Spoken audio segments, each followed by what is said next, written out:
Declaración de Senatör, Senator Hausakos. Honorable colleagues, I rise today to give thanks to Mesut Kaçmaz, Miral Kaçmaz, Murat Acar, and Candan Acar, 4 Turkish-Canadian victims of torture who were brave enough to share their stories with me last month here in Ottawa.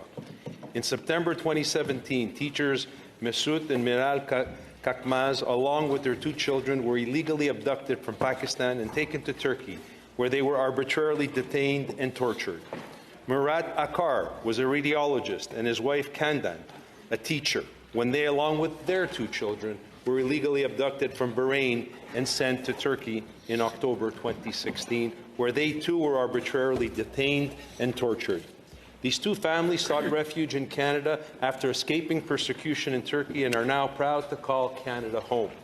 When we met last month, we spoke about the targeted sanction submission they filed with Global Affairs, asking the Government of Canada to implement targeted sanctions against the 12 Turkish officials they have identified as responsible for gross violations of human rights committed against them and against their friend Gökhan Açıkkollu, who was tortured to death in Turkish prison around the same time. Colleagues, the human rights situation in Turkey is appalling.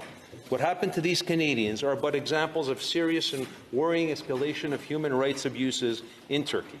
Since 2016, the Turkish government has detained over 300,000 people, including thousands of prosecutors and judges, and shut down more than 2,000 institutions and 131 media outlets. Turkey detained so many journalists that for a time they were the worst jailer of journalists in the world. There's evidence that detainees are tortured and raped, and hundreds have died in prison.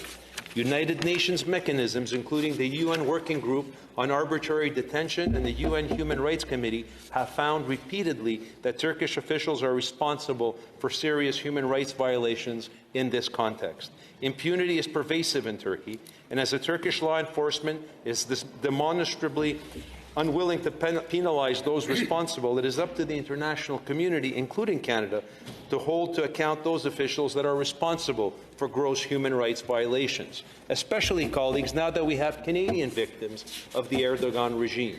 We owe it to them to do what we can to help them seek justice for the crimes committed against them. Thank you, colleagues.